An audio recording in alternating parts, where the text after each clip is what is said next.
So today we're going to be playing Archer Love Letter. It's actually called Once You Go Blackmail Love Letter game. So Archer's sort of like a spy kind of show if you're not familiar with who he actually is.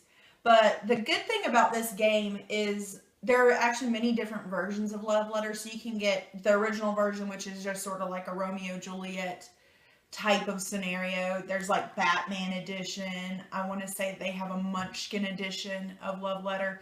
So there's lots of different versions of it. But the game is so good that you could play it even if you didn't even know who Archer was. You could still enjoy this game. So the concept of this particular edition is at the beginning you set aside somebody who is going to be the blackmailer to Mallory Archer. Mallory Archer is Archer's mother. All right, so you have 16 different cards, and I believe there are 8 different people on those cards. So some cards there's only 1 of, some cards there's 2 of. One's like Sterling, I believe that there are 5 of. So Archer has the most cards in the deck, and he's also worth the least points, but we're fixing to get into that. All right, so first we have Mallory Archer. Whenever you play Mallory Archer, if you discard her, you are out of the round. So you lose that round. So you never want to have to play her. Okay, the next most powerful card in the game is going to be Lana Kane. And with her, if you collect all player cards and hidden identity cards, shuffle and redeal. That's what her power is. So you can run someone else's plan to win. Exactly. Yeah. If you think that somebody's on to the win, then you can mix it up and you no longer know who's over here and whatnot. All right. The next one is going to be Ray. And how do you say his last name? Gillette. Gillette. Okay. So just Ray Gillette. He is, says one player discards his or her hand and replaces with the hidden identity card. All right. So it can be you or it can be somebody else. And the hidden identity card would be over on the side. The one that is special. All right. Next we have Pam Pouvier. Okay. With her, you choose one player to discard their entire hand. All right. Next we have Cheryl or Carol Tunt. And she protects you from your next round. So somebody cannot play something against you on that round. You're safe. All right. The next one we have is Cyril Figgis. And he lets you compare, he makes you compare hands, and whoever has the lower hand loses. They're out of that round. So, so if you feel like you've got a good one, like for example, if you have Mallory Archer and you use Cyril, you're going to win. That's like the combo team that always wins.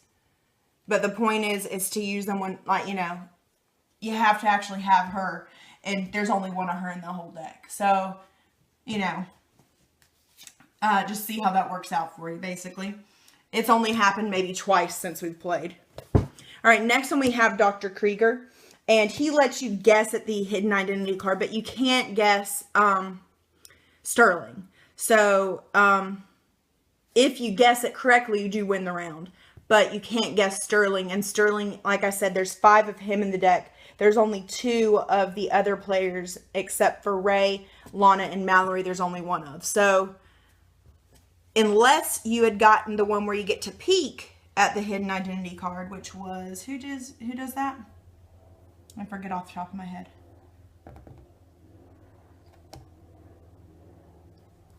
One of them you get to peek right here. You can choose to peek with Carol. So if you peeked with her and he was the next one in your hand, so long as somebody didn't change out the hidden identity card, you can win with that combination as well.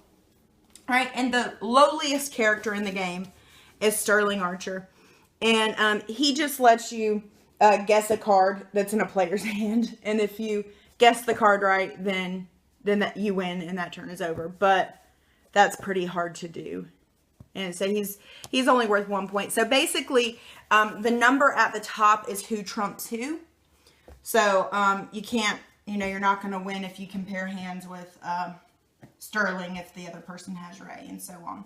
When you win a round, you get one of the little Pam Dolphin puppets, which is just super adorable, and it makes you want to collect all the little dolphin puppets. You only have two cards in your hand at one time. Basically, you have a card that you play, and then you draw a new card once that part is over. Draw one, play one. Yeah, draw one, play one. Anything else you want to add, sweetheart? How many to win? Oh, I believe it's 7. Mm-hmm. Yeah, 7. When the first person gets 7 little dolphins wins. So that's when it's 2 players, and it goes down for each extra player. Yes, it does. So I'm not sure. We have only ever played this game with 2 players, but I'm sure it'd be a lot of fun with more. Well, it'd add a lot of intrigue. A lot more drama to it. Anywho, we are fixing to play Archer Love Letter.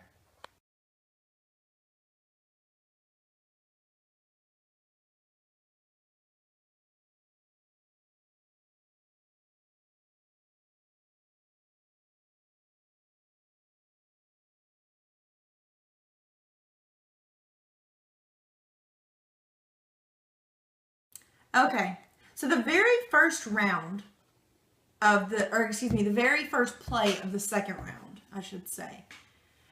Wayne does the Sterling Archer where you just randomly guess who's in the other player's hand. And sure enough, he guesses who I have, who's actually a pretty good card. He's a pretty high scoring card. There's only one of him in the deck. And he guesses him. Like, how and why he guessed him, I don't know. But I'm pretty frustrated because now he's already up by 2 dolphins and I have none.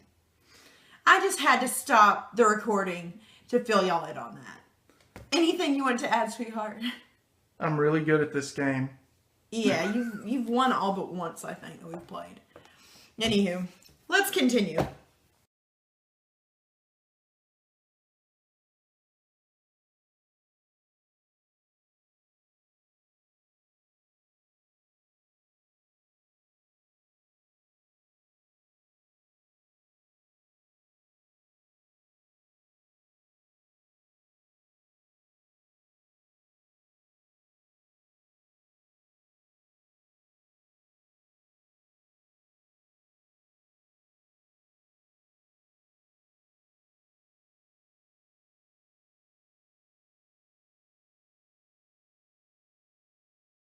Good. All right, guys. Well, as per usual, I have been smoked at Archer Love Letter. I collected 2 dolphin puppets. 2. In the time that Wayne collected all 7 of his to win victory. So that's pretty typical for how Archer Love Letter goes for us. I pretty much always lose. I don't know if I've ever won this game, to be honest with you. But it still is fun, nevertheless, even though I constantly win, because it's surprising each time. Like, you think that you've got the move, that you're fixing to win this thing. Like, I had Lana. Lana's worth 7 points. Like, okay, the only one that beats it's Mallory. Guess who he has? Mallory. You know, and that's just how this game goes. So, anyway, it is a lot based on luck, but it's still, there's a lot of strategy involved as well, and I really enjoy it. In fact, I wouldn't mind getting some of the other love letters just to see what they're like too. Anywho, till next time.